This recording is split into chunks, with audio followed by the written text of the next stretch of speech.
Loh, kalian pada mau kemana? Tunggu Otan dong.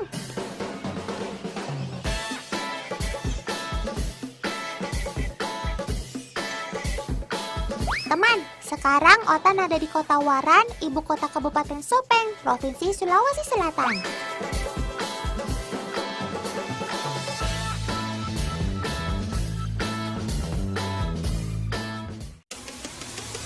Dari buku yang Otan baca, di kota Sopeng terdapat peninggalan komplek Istana Raja yang dibangun tahun 1261 Masehi.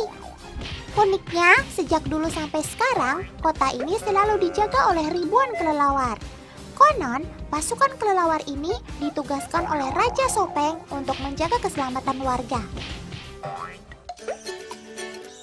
Wih, berarti kelelawar Sopeng ini mengemban tugas mulia, sama kayak Batman dong.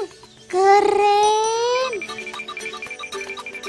Teman, kelelawar buah atau kalong ini memiliki nama keren Giant Fruit Bats atau Flying Foxer.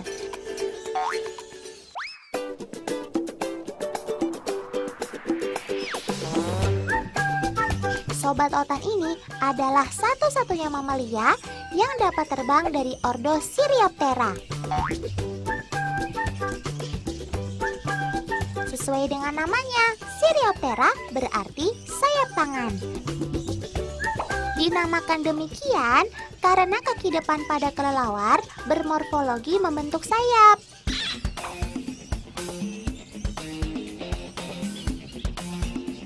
Sayap kelelawar ini berbeda dengan sayap burung. Sayap kelelawar terdiri dari lapisan kulit tipis atau patagium dengan banyak pembuluh darah dan saraf.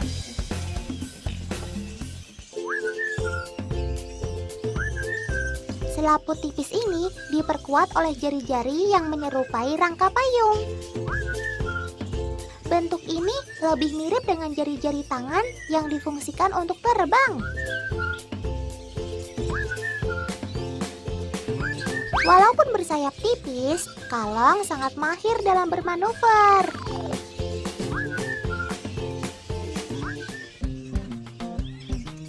Selain untuk terbang, sayap kalong berfungsi untuk menjaga suhu tubuh. Mereka akan menggunakan sayapnya untuk selimut ketika sedang dingin.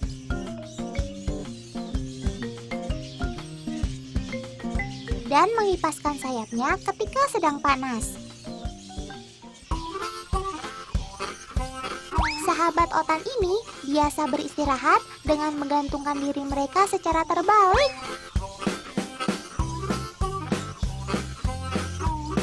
Batang dan dahan pohon adalah tempat favorit mereka. Posisi seperti ini sangat ditunjang dengan struktur kaki, ditambah lagi dengan kuku tajam pada setiap jari yang mereka miliki.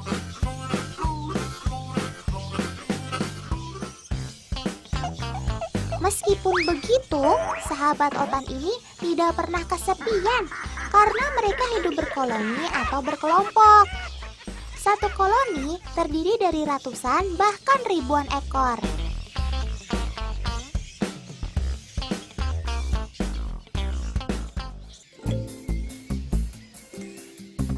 Saat beristirahat, sahabat Otan yang satu ini memerlukan tempat yang tenang dan nyaman.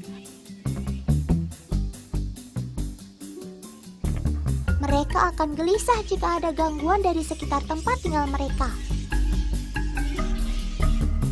Tak jarang, mereka akan meninggalkan sarang untuk sementara waktu.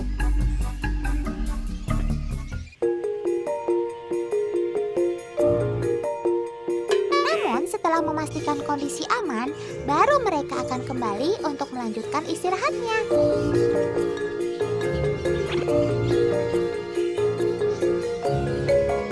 Iya, Otan pergi sekarang nih. Kalian mau istirahat kan?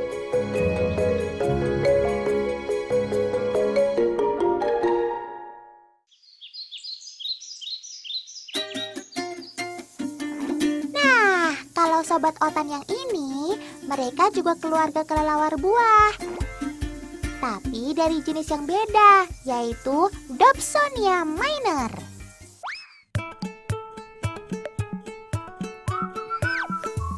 Jika dilihat dari ukurannya, Dobsonia minor memiliki tubuh yang lebih kecil daripada kalong.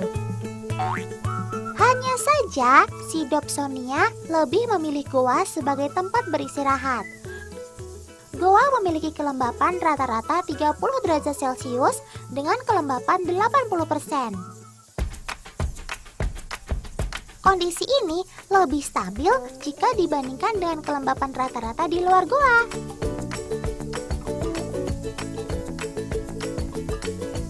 Tapi, bagaimana dengan alat penerangannya?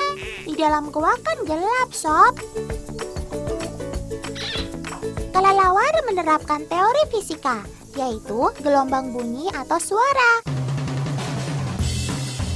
Saat terbang dalam kondisi gelap, kelelawar menggunakan transmisi atau gelombang pengiriman suara untuk menentukan arah. Dengan begitu, mereka tidak akan saling bertabrakan antar satu dengan yang lain.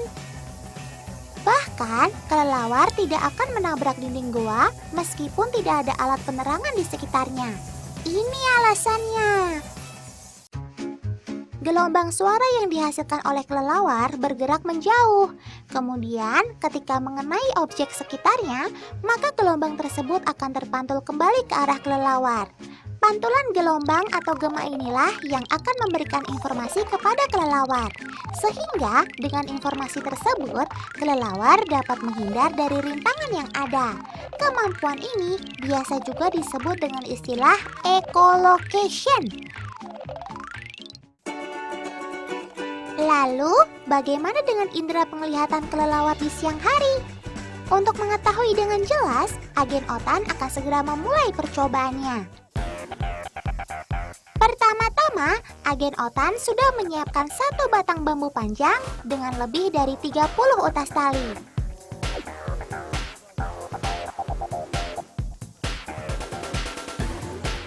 Setiap utas tali dikaitkan dengan lonceng sebagai penanda jika tali tersebut ditabrak oleh kelelawar. Alat percobaan kemudian dipasang di pintu gua. Tidak lupa, agen Otan memastikan setiap lonceng dapat berbunyi sesuai dengan seharusnya. Oke, beres. Mari kita lihat apa yang akan terjadi. Perlahan, satu persatu, kelelawar terbang meninggalkan sarangnya. Tanpa mereka tahu, ternyata di mulut gua sudah terpasang tali yang menghalangi jalur terbang mereka. Saat siang hari, kelelawar memaksimalkan indera penglihatannya untuk mengetahui kondisi sekitar. Loh, kok bablas terus sih? Tuh kan, jadinya nabrak kan? Teman, ternyata indera penglihatan si kelelawar tidak sesempurna kemampuan echolocation mereka.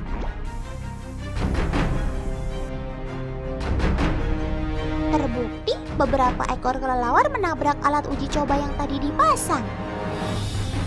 Aduh, kok bisa ya?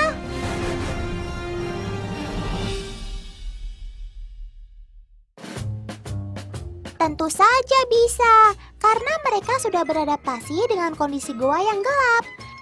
Kelelawar biasa beraktivitas saat hari sudah malam dan beristirahat sepanjang siang di dalam goa dengan kondisi yang gelap.